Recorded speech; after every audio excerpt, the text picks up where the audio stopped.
तो दोस्तों मैं लाया हूँ आपको भारत के प्रधानमंत्री के मकबरे में। जी हाँ, भारत के प्रधानमंत्री के मकबरे में। सफदरजंग जो थे वो भारत के आखिरी प्रधानमंत्री थे, मुगल काल के वो आखिरी प्रधानमंत्री थे। और ये मकबरा भी मुगलों का आखिरी मकबरा है।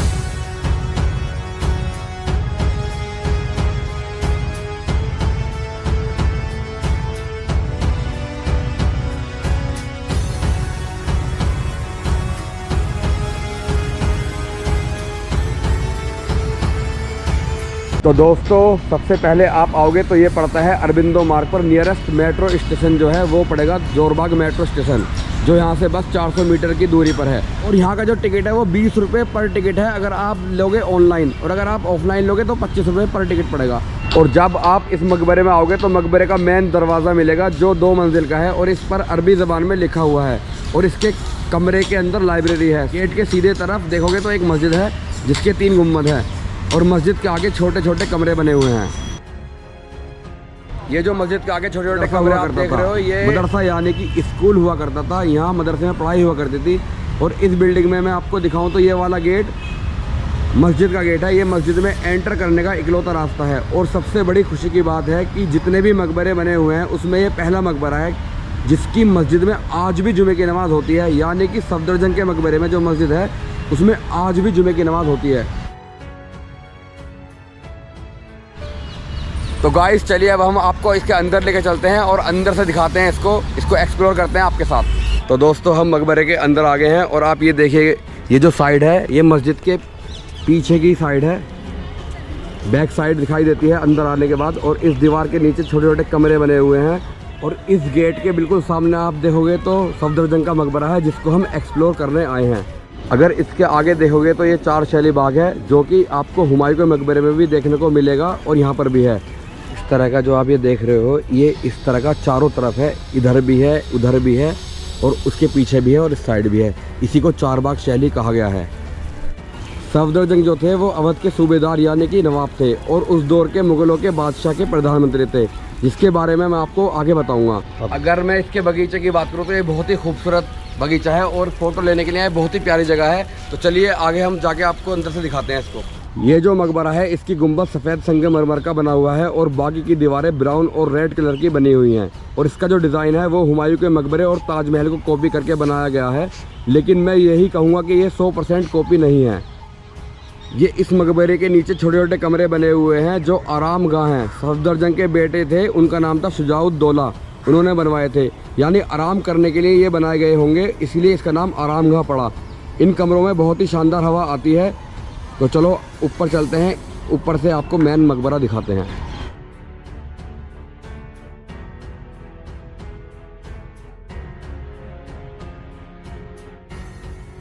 तो दोस्तों हम आ चुके हैं ऊपर जहां पर सफदरजंग और उनकी बीवी की कब्रें हैं।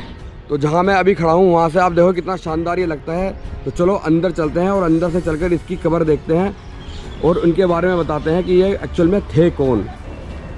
तो दोस्तों आप देख सकते हैं ये सफदरजंग की कब्र है। एक्चुअली में मैं आपको बताता हूँ, ये मकबरे जो होते हैं ना ये आर्टिफिशियल होते हैं। कब्र जो होती है वो इसके अंदर होती है।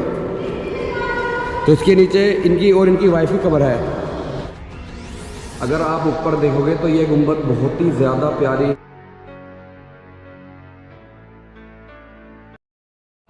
ये जो आप ऊपर देखोगे तो ये 2 मंजिलें देखने को मिलेगी। इस पर ऊपर जाने की व्यवस्था होती थी। इस मकबरे में बहुत ही अच्छी हवा आ रही है। जाने का आप ये दरवाज़ा देख रहे हैं, चारों के चारों दरवाजे ये आपस में पास हो रहे हैं, इस वजह से हवा बहुत अच्छी पास हो रही है यहाँ।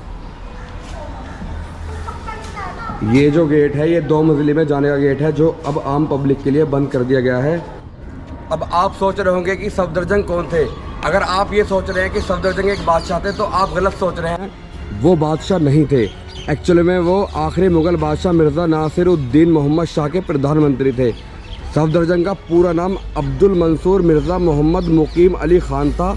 सफदरजंग का जन्म 1708 में ईरान के निशापुर में हुआ था और उनकी डेथ 46 साल की उम्र में, मात्र 46 साल की उम्र में 1754 में उत्तर प्रदेश के सुल्तानपुर में हुई थी। वो अवध के दूसरे नवाब थे। सफदरजंग को वज़ीर उल हिंदुस्तान के नाम से भी जाना जाता है। वो अपनी ज़िंदगी में कश्मीर, अवध और आगरा के सूबेदार रहे और उसी के बाद वो मुगलिया सुल्तान के मातहत पूरे देश के वज़ीर आज़म बने। ये जो मकबरा बना हुआ है ये उनके बेटे जिनका नाम था शुजा-उद-दौला खान ने बनवाया था, उनकी याद में 1754 में। ये उनका परिचय है। अब हम आपको नीचे जाकर आपको महल दिखाते हैं। यहाँ पर 3 महल बने हुए हैं। यहाँ 3 डायरेक्शन में 3 पवेलियन बने हुए हैं जो कि वेस्टर्न, नॉर्दर्न और साउथर्न डायरेक्शन में है, जिसमें से एक का नाम है जंगली महल यानी कि पैलेस ऑफ द फॉरेस्ट। दूसरी डायरेक्शन है मोती महल के नाम से यानी कि पर्ल पैलेस। और तीसरा और आखिरी है बादशाह पसंद के नाम से यानी कि किंग्स फेवरेट। अब हम आपको लेकर आ गए हैं मोती महल की तरफ। मोती महल जो बनाया गया था ये उसी वक्त में बनाया गया था जब सफदरजंग का मकबरा बनाया गया था, उन्हीं की याद में ये बनाया गया था। और उसी के सामने देखोगे तो ये 4 शैली बाग है जो हुमायूं के मकबरे में भी आपको देखने को मिलेगा। जिस तरह से ये मोती महल है इसी के सामने है बिल्कुल जंगली महल, वो हम आपको अभी दिखाएंगे। अभी मैं खड़ा हुआ हूँ सफदरजंग टॉम के बिल्कुल पीछे जंगली महल के सामने। तो ये जंगली महल आपको दिखा रहा हूँ मैं यहाँ से। जंगली महल जो है ये दूसरा महल है इस मकबरे का, और इसके सामने भी ये 4 शैली बाग है। और अभी मैंने आपको मोती महल दिखाया जो कि उस साइड था, दूसरा ये आपको जंगली महल दिखा रहा हूँ मैं, और तीसरा जो है बिल्कुल इस सफदरजंग टॉम के राइट साइड में आपको पड़ेगा, वो है बादशाह पसंद महल यानी कि किंग्स फेवरेट। ये मोर देखिए कितना प्यारा लग रहा है यहाँ से। मौसम भी इतना अच्छा है, बारिश का मौसम हो रहा था और अभी थोड़ी देर पहले बारिश भी हुई थी। 1-2 मोर ये बैठे हुए और 1 मोर ये रहा, 3 मोर यहाँ पर टोटल हैं। यहाँ पर आपको मोर पक्षी वगैरह देखने को मिल जाएंगे। तो दोस्तों ये है बादशाह पसंद महल यानी कि किंग्स फेवरेट महल। ये ख़ास है, इसको मैं आपको करीब से दिखाऊंगा, तो चलिए इसके करीब। तो दोस्तों अगर आप बादशाह पसंद महल को पास से देखोगे तो इसके आगे एक चबूतरा बना हुआ है जो कि मोती महल और जंगल महल में नहीं था। इसका मतलब ये है कि ये ख़ास है, इसलिए ही इसे बादशाह पसंद महल के नाम से जाना गया है। अगर आप इसे यहाँ से देखोगे तो इसके ऊपर एक लॉन बनाया गया है जहाँ पर हरी हरी घास उगी हुई है और पेड़ पौधे लगाए हुए हैं। ये इसकी खूबसूरती को दोगुना कर देते हैं। दोस्तों ये किंग्स फेवरेट इसलिए भी कहा जाता है क्योंकि जो सफदरजंग के बेटे थे शुजा-उद-दौला खान, वो यहाँ पर ज़ाहिरा आते होंगे और अपनी सभाएं इस चबूतरे पर करते होंगे और यहाँ पर टहलते भी होंगे। तो दोस्तों मैंने सफदरजंग का टॉम एक्सप्लोर किया और आपको भी एक्सप्लोर कराया। तो दोस्तों इसको आप देखोगे तो बहुत ही खूबसूरत, बहुत ही प्यारा व्यू दिखाई देता है। ये जगह फ़ोटो के लिए बहुत ही ज़्यादा प्यारी है, फ़ोटोजेनिक जगह है ये। आप आइए यहाँ पर। तो दोस्तों अब इस व्लॉग को यहीं पर ख़त्म करते हैं, विदा कहते हैं। और कमेंट करना, शेयर करना, सब्सक्राइब करना, नए हैं चैनल पर तो आप कमेंट करके बताइएगा कि आपको ये वीडियो कैसी लगी। और अगर आपको कोई और जगह पर दिल्ली में एक्सप्लोर हमें करवानी हो, आप देखना चाहते हो, तो कमेंट करके ज़रूर बताइएगा। हम आपको वो चीज़ दिखाएंगे जाकर और बताएंगे। तो चलो अल्लाह हाफिज़।